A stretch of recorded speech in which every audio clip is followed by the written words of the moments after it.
И последние предматчевые указания рефери. Мне кажется, что рефери всегда должен давать всего лишь два указания. Первое – не нарушать правила, и второе – показать красивый бой.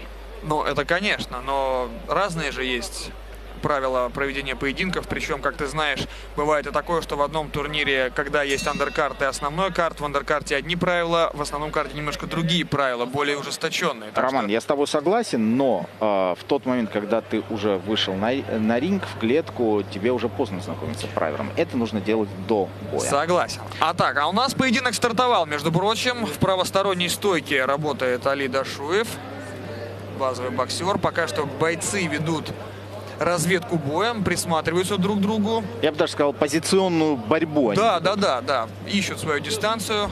И вертушечка. Вертушечку закладывает Дилер Муминов, но слишком далеко.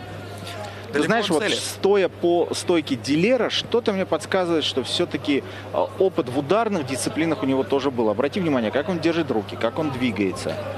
Да, безусловно, какие-то навыки работы в стойке у него определенно есть. Но вот посмотрим, когда спортсмены перейдут к более активным действиям, и, может быть, мы увидим с вами размен. Пока что Дилер Муминов работает исключительно ногами. Вот 2 удара он нанес, и оба удара были произведены ногами, причем один из них с разворота. Ну, а что касается Али Дашуева, он пока лишь просто поджимает. Обрати внимание, что Али занял центр ринга, выдавил своего оппонента, что называется, на окраину.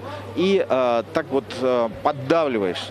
Ну, поддавливает, да, но это лишь территориальное преимущество, потому что пока никаких активных действий. Вот такой коротенький лоу-кик с передней ноги под переднюю ногу мы с вами увидели.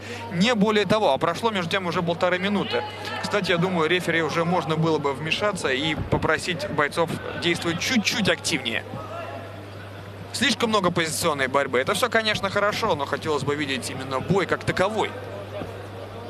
Али Дашуев опять поджимает. Вот есть и хорошо справа заряжал Дилер Муминов. Это лучшее оружие против леворуких бойцов. Побольше наносить ударов справа как рукой, так и ногой. Вот опять Дашуев поджал. Бэкфист очень далеко. Неплохо чувствует соперника, надо сказать, Али Дашуев. Но он проваливает оппонента, но пока этим не пользуется. И вот первая попытка контратаковать, и завязались в борьбе спортсмены.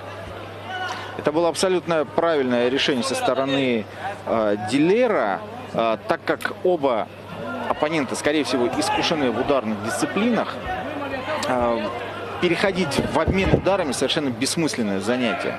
Поэтому Дилер выбрал как раз правильное, с моей точки зрения, решение перевести в партер. И, собственно, ему пока это удалось. Да, он сейчас находится в более выигрышной позиции, начинает работать левой рукой. Защищается Али Дашуев, пытается выйти из этого положения. Держит оппонента Али Дашуев, пытается контролировать, пытается не пустить его за спину.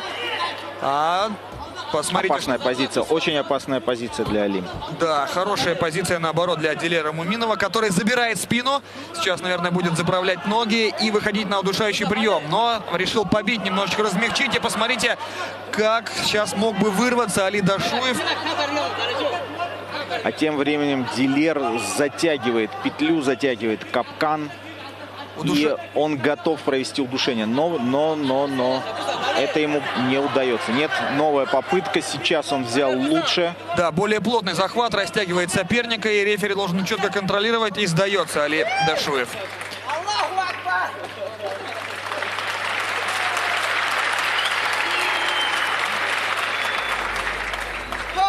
Отметим грамотную работу рефери.